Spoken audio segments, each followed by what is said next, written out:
Olá, meu nome é Marcelo Espanha, um abraço a todos vocês e começa aqui o nosso programa Negócios e Carreira.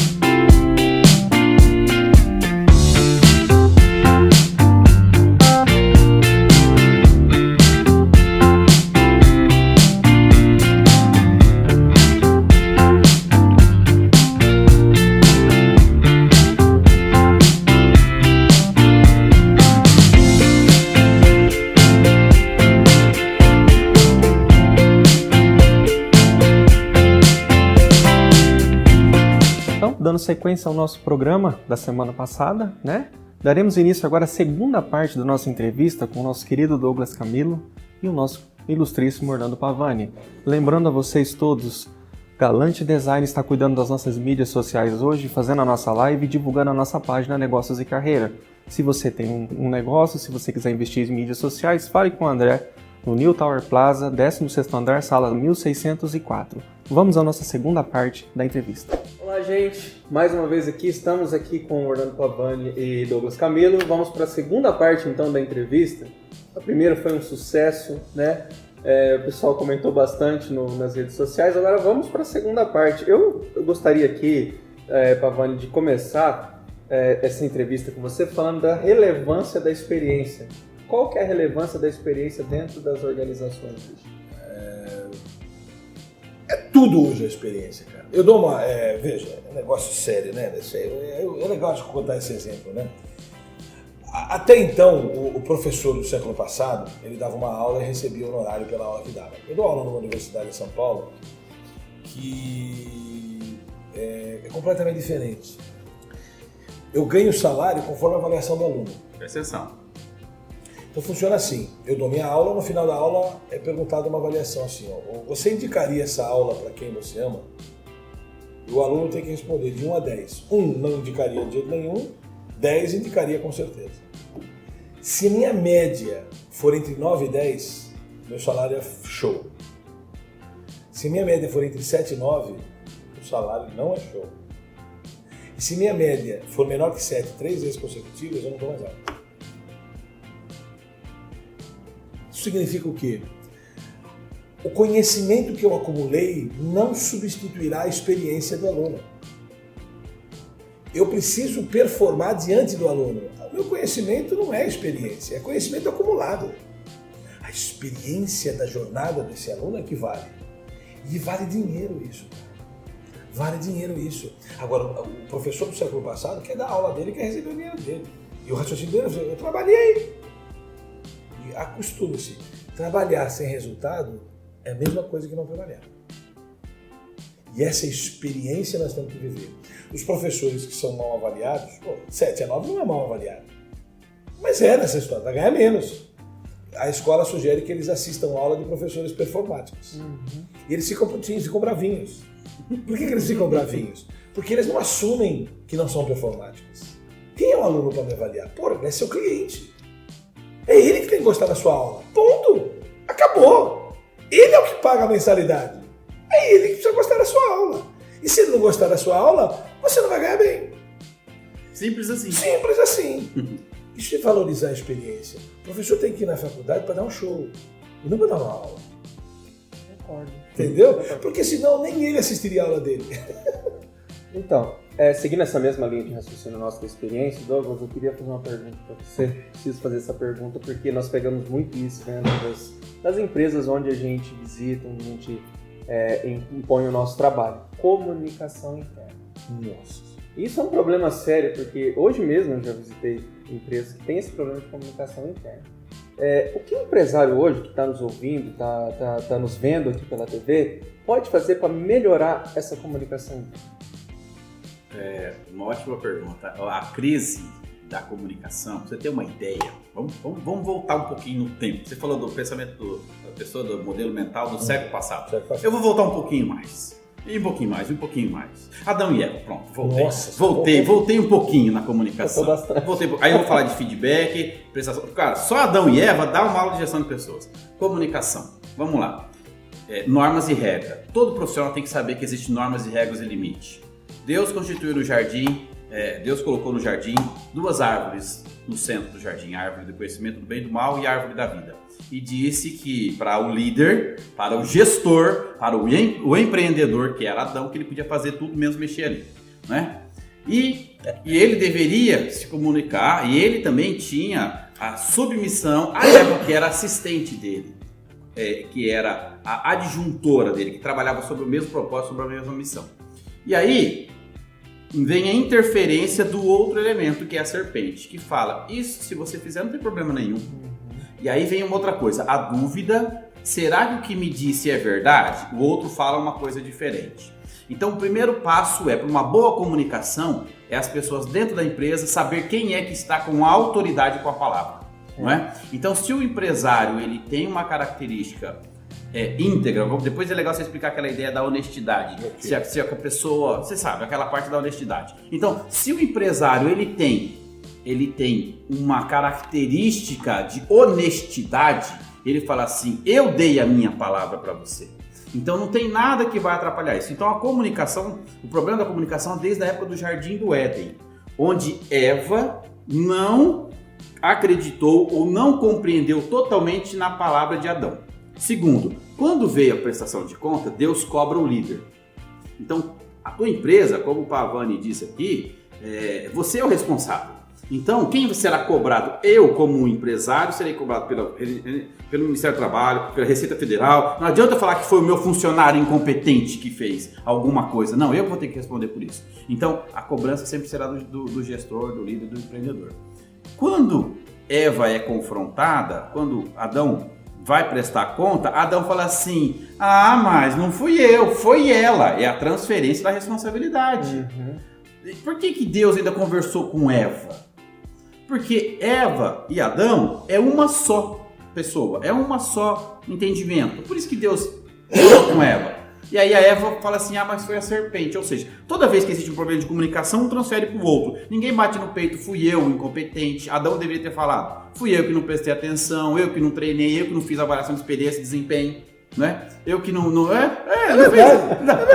verdade. Eu falo assim, Adão tinha que falar assim para Deus, olha só, Deus, eu não conhecia mais skills, né? Eu não tinha como fazer isso, porque se Adão tivesse o mais skills, Adão teria gravado essa reunião, esse feedback, porque o mais skills grava, né? Eu tô brincando com relação a isso, mas a comunicação é muito antiga. Aí Peter Drucker diz nos livros dele que o problema da comunicação está na casa de 60 e poucos %. Isso no tempo dele, que não tinha WhatsApp, não tinha Facebook, não tinha nada disso. Agora, com tanto e-mail, existe problema de comunicação, que a pessoa, eu converso com você, fala assim, você manda um e-mail para ficar registrado? Olha aí. Cara, que isso é ridículo, porque se eu falei para você, eu dei a minha palavra, tá nada. Não, você manda só para formalizar, poxa vida. Então, o excesso de tecnologia também atrapalha a comunicação.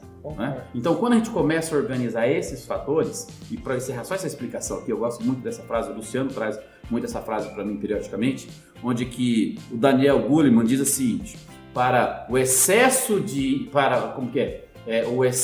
informação gera déficit de atenção, né? Então eu tenho muita informação e isso me gera déficit de atenção, porque aqui, ali onde que eu vejo, tantos cartazes para me dizer uma coisa que me confunde, não é? Você acha interessante essa questão da comunicação interna? Não tenha dúvida.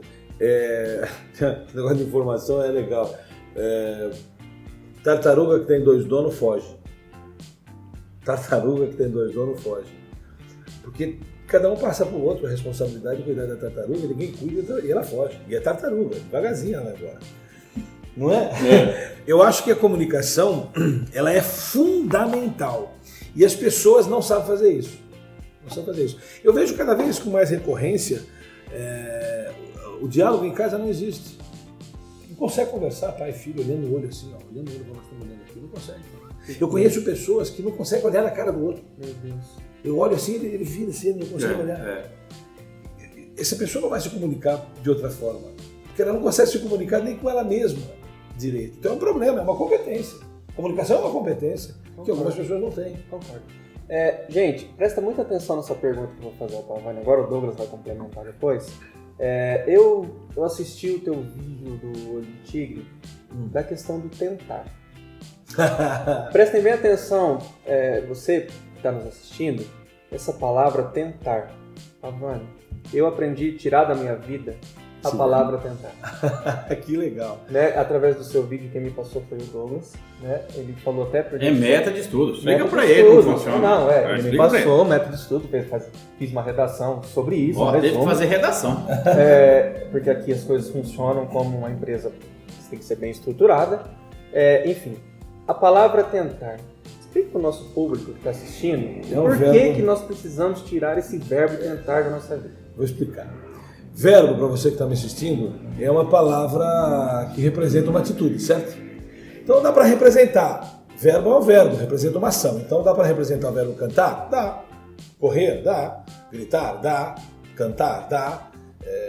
Ver? Dá. Respirar? Dá. Verbo dá para representar. Agora representa para mim, você que está aí, o verbo tentar. Como é que você faria para representar o verbo tentar? A maioria dos verbos tem na sua frente um objeto direto e indireto. É tentar alguma coisa. Agora, respirar, alguma coisa na frente. Agora, o verbo tentar é um único verbo que precisa de um outro verbo na frente. Então, se você que representa o verbo tentar, você vai falar assim, tentar o quê? Eu falo, tentar levantar essa garrafa. Aí o cara fala assim, então tá bom, representa o verbo tentar. Vamos nós dois juntos aqui. Vamos tentar levantar essa garrafa. Tá. Tentar. Pega aqui, só vai força. Ó. Tô tentando. Porque tentar é isso, é não fazer no segundo. Porque fazer no segundo é levantar. Não, mas aí você levantou.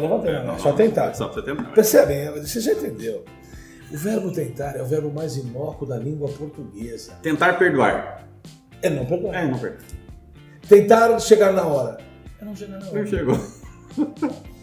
E o que eu sugiro? Erradique este verbo do seu vocabulário. Porque se eu estou comprometido a levantar isso aqui, eu posso não ter força, mas eu vou arrumar ajuda e eu vou levantar isso aqui. Porque eu estou na cabeça, eu não vim aqui para tentar fazer alguma coisa, eu vim aqui para fazer essa coisa. E quem trabalha comigo, se fala verbo tentar, eu dou no meio. Eu falo, como é que é? Tentar o quê? Oh, perdão, desculpa. Eu vou levantar isso aqui. Mas não tem força para levantar, então vamos pedir ajuda, porque você veio aqui para executar o verbo.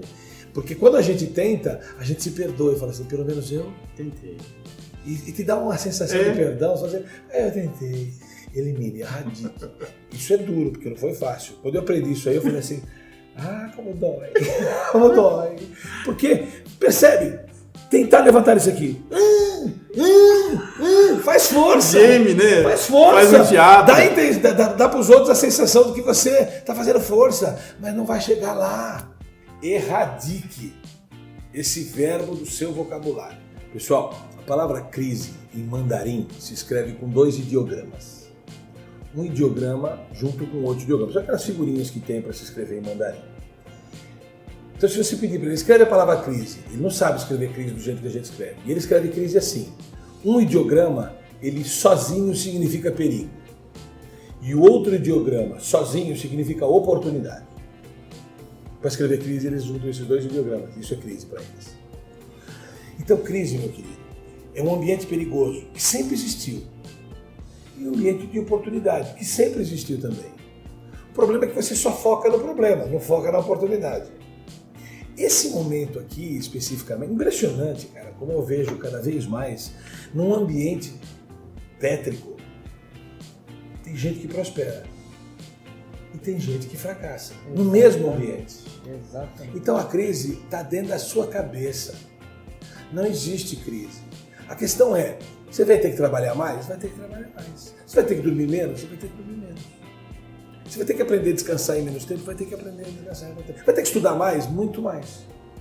Agora, se você fizer as coisas que você ainda não fez, você vai conseguir o seu emprego. Mas você precisa fazer mais do que você tem feito. E não é mais no sentido de sair de manhã e arrumar emprego. Isso não é o que você tem que ter feito que você não fez. Você não estudou, né? Então, como é que faz? Aí não merece. Não merece. Você não merece. A maioria das pessoas... Gente, emprego tem. O que não tem é gente para ocupar o emprego que existe. Aí entra na questão nossa, né? De capacitar pessoas. Capacitar. Essa questão de capacitar pessoas, Douglas, agora eu volto para você essa pergunta. O interessante do nosso método, né? Trabalhamos, não é igual o Pavani falou, o currículo acabou, a questão de currículo, né? Então, o currículo é um histórico muito básico, né? Então, você que tá... Eu vou dizer já a palavra mais sórdida. Você que está perdendo tempo montando currículo, fazendo isso, aquilo. Gente, nós capacitamos pessoas. E então por isso que eu vou direcionar essa pergunta ao Douglas, né? Dentro dessa crise, a pessoa, para se capacitar, ela precisa investir um tempo na vida dela. Como você sugere esse investimento de tempo na vida dela? Tá. Isso é interessante. O que acontece? Quando a pessoa estava trabalhando, vamos pensar 2013, 2012, foi um ano muito bom. Ganhei muito dinheiro em 2012, 2013, fiz cruzeiro, fiz um monte de coisa, sobrando dinheiro, né? Tava legal, as coisas estavam dando tudo muito bem. Aí depois, 2014, veio a crise. O que acontece? Tem uma outra frase que diz o seguinte: é melhor estar preparado e não ter oportunidade do que ter a oportunidade de estar preparado, não é? Então, quando levava-se para as pessoas estudar, fazer uma faculdade, se qualificar e tudo mais, a pessoa, não preciso, eu não vou ganhar mais com isso, né? Outra coisa, as pessoas falavam assim, não vou me capacitar também porque eu não tenho tempo. Eu estou trabalhando, estou estudando, não tenho tempo. Aí, o mercado mudou, empresas mais exigentes querem profissionais com maior capacidade de execução, de entrega e tudo mais, e veio essa grande massa de demissão. Nós estamos perto aí de 20 milhões de desempregados. Esse número vem aumentando, não é? Porque, ainda mais agora, com as paralisações que tiveram, muitas empresas ainda vão quebrar, estão sentindo o impacto. Quando você perde um faturamento de um mês para você recuperar aquele período, folha de pagamento, encargos e tudo mais, não é no próximo, voltou, não recupera. É igual na Fórmula 1, você perdeu um tempinho ali, meu amigo, até se recuperar aqueles segundos que você estava ali de vantagem, vai um tempo maior.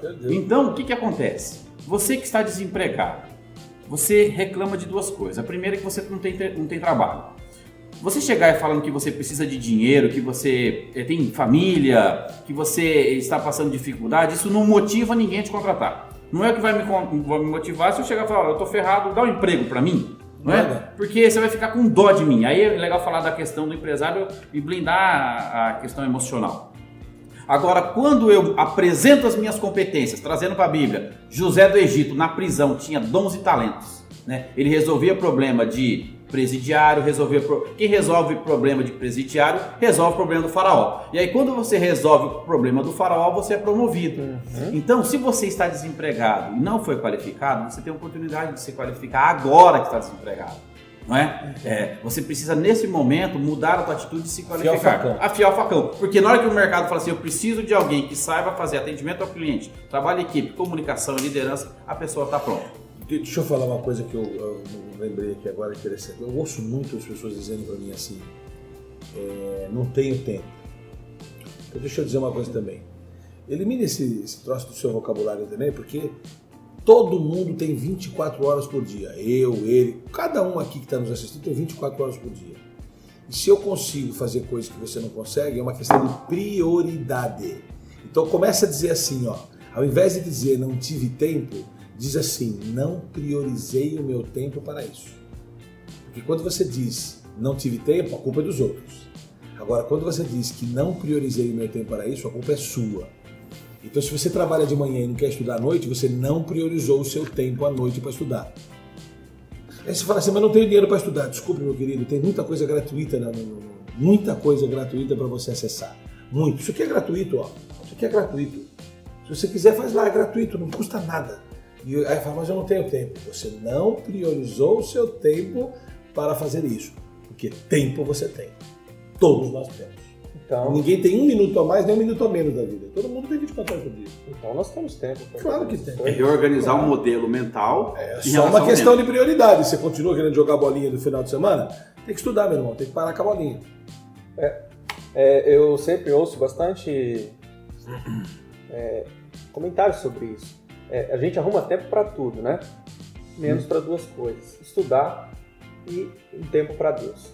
Nós temos tempo para tudo. Menos para essas duas questões. O que você acha disso? Acho que é uma questão de prioridade, sempre é. Se eu não tenho tempo para as coisas que eu não priorizo, então você não prioriza. Não é que você não tem tempo, tem. É que você usou para outra coisa.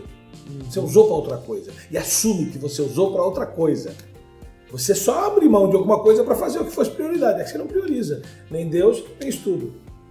A questão dos nossos empresários, dos nossos colaboradores também precisam priorizar esse tempo. Por exemplo, se você Mas tem empresário que tem que estudar. Lógico. Tem, com certeza. O que a gente vê aí, não cansa de ver, é empresário despreparado para gerir o seu negócio. Aí ele quebra, fala que é o mercado. É ele. Ele é assassino da sua própria empresa.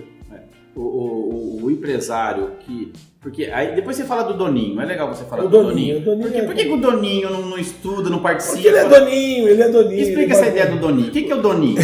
Quem que é o doninho? É legal. Já vamos explicar essa questão. Vamos para os nossos intervalos comerciais, porque a coisa está muito interessante aqui, gente. Já já a gente volta.